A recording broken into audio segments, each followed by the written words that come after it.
ലൂക്ക 12:49. ഭൂമിയിൽ തീയിടാനാണ് ഞാൻ വന്നത്, അത് ഇതിനകം കത്തി ജ്വലിച്ചിരുന്നെങ്കിൽ.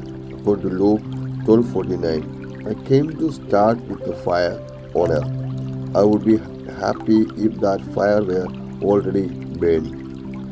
ഈശോയിൽ സ്നേഹം നിറഞ്ഞവരെ, ഈശോ പറഞ്ഞ ഒരു വചനത്തെ ഹൃദയത്തോടൊന്ന് ചേർത്ത് വെച്ചുകൊണ്ട് ഈ ഭൂമിയിൽ കർത്താവായ യേശു ക്രിസ്തു തീയിട്ട് ആ വിശ്വാസത്തെ ഒന്ന് വളർത്തിയെടുക്കുവാൻ വേണ്ടി ആഗ്രഹിക്കുന്നുവോ എന്ന് പലപ്പോഴും സംശയം തോന്നുന്ന ഒരു വചനം.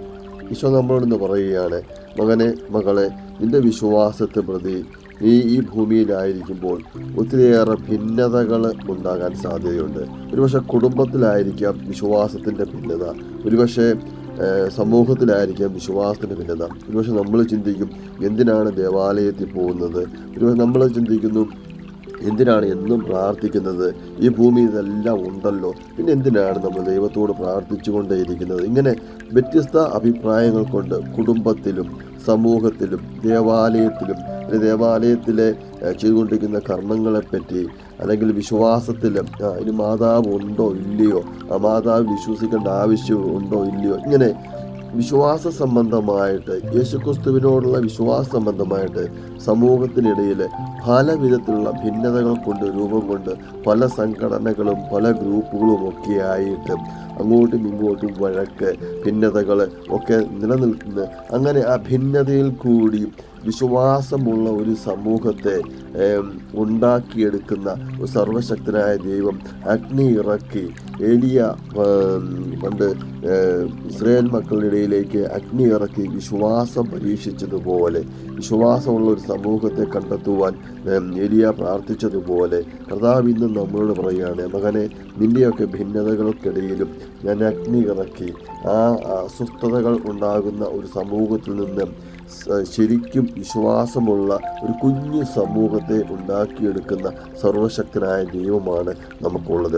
ഈശോ സ്നേഹം നിറഞ്ഞവരെ, നമ്മളൊക്കെ 1, 2, 3 ഒക്കെ പറഞ്ഞ് അതങ്ങനെ പ്രാർത്ഥിക്കണോ, ഇങ്ങോട്ട് തിരിഞ്ഞു നിന്ന് പ്രാർത്ഥിക്കണോ, അല്ല അങ്ങോട്ട് നോക്കി പ്രാർത്ഥിക്കണോ എന്നൊക്കെ നമ്മൾ ആലോചിച്ചുകൊണ്ടിരിക്കുന്ന ഒരു കാലഘട്ടത്തിൽ എത്തി നിൽക്കുകയാണല്ലോ. അങ്ങനെ വിശ്വാസത്തിൻ്റെ പേരിൽ ഭിന്നിച്ച് യേശുക്രിസ്തുവിൽ നിന്ന് അകന്നു പോകുന്ന ഒരു സമൂഹത്തിലേക്ക് കർത്താവായ യേശു അഗ്നി ഇറക്കുമ്പോൾ അതിനെ സ്വർണം തീച്ചുളയിൽ എന്ന പോലെ ഉരുക്കിയെടുത്ത് സ്വർണത്തിന് മേന്മ വരുത്തുന്നത് പോലെ ഇതിനിടയിൽ നിന്ന് കർത്താവായ യേശുക്രിസ്തുവിൽ മാത്രം വിശ്വസിച്ച് കർത്താവായ യേശുക്രിസ്തുവിൽ നിറഞ്ഞു നിൽക്കുന്ന ഒരു സമൂഹത്തെ, കൊച്ചൊരു സമൂഹത്തെ ഉണ്ടാക്കിയെടുക്കുന്ന സർവശക്തനായ ദൈവം ഇന്ന് നമ്മളോട് പറയുകയാണ്.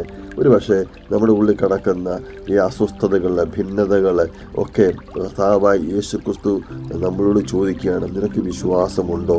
മകനെ മകളെ, ഈ ദേവാലയത്തിലേക്ക് പോകുന്നതിന് കണക്ക് നോക്കിയിട്ടാണോ?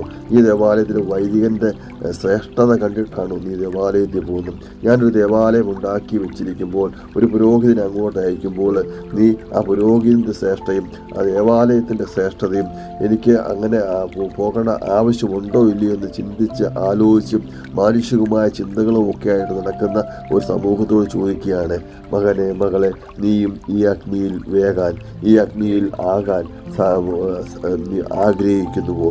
ഈശോസ്നേഹം നിറഞ്ഞവരെ, എന്തായാലും ഈ സമൂഹത്തിലെ ഭിന്നതകൾ, വിശ്വാസത്തിൻ്റെ പേരിലുള്ള ഭിന്നതകളെ, യേശുക്രിസ്തുവിനെ പറ്റി ചിന്തിച്ചുള്ള ഭിന്നതകളെ, മാതാവിനെ പറ്റി ആലോചിച്ചുള്ള ചിന്തകളെ, വിശുദ്ധ കുർബാന എങ്ങനെ ചെയ്യണമെന്നുള്ള അങ്ങനെയുള്ള ഭിന്നതകളെ, ഇങ്ങനെ പള്ളിയിൽ പോകണോ വേണ്ടയോ എന്നുള്ള ഭിന്നതകളെ, ഭാവി തലമുറയെ പറ്റിയുള്ള ഭിന്നതകളെ, ഇങ്ങനെ നിരവധി വിശ്വാസ സംബന്ധമായിട്ടുള്ള ഭിന്നതകൾ കൊണ്ട് നിറഞ്ഞു നിൽക്കുന്ന സമൂഹത്തിലേക്ക് കർത്താവ് എന്ന് പറയുകയാണ്, ഭൂമിയിൽ തീയിടാനാണ് ഞാൻ വന്നത്, അത് ഇതിനകം കത്തി ജ്വലിച്ചിരുന്നെങ്കിൽ.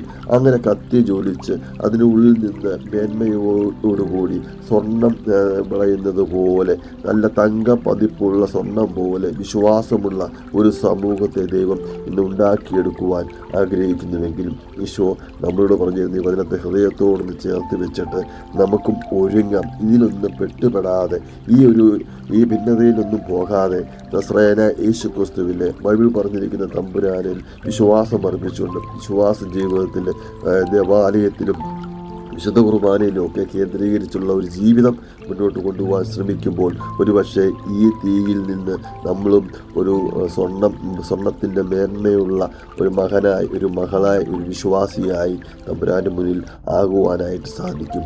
ഈ ലോകത്തിൻ്റെ എല്ലാ നശ്വരവുമായ മേഖലകളിൽ നിന്നും കർത്താവ് നമ്മളെ ഈ അഗ്നിയിലിട്ട് ഉരുക്കിയെടുക്കുമെന്നുള്ള വിശ്വാസത്തിൽ നമുക്ക് മുന്നോട്ട് നീങ്ങാം. അനുദപിച്ച് പശ്ചാത്തപിച്ച് തമ്പുരാനോട് കൂടി ചേർന്ന് നിൽക്കുവാൻ ശ്രമിക്കാം. ആമേൻ.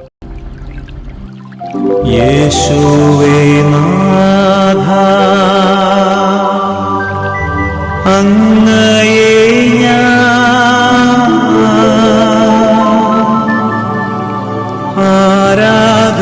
ആരാധിക്കുന്നു,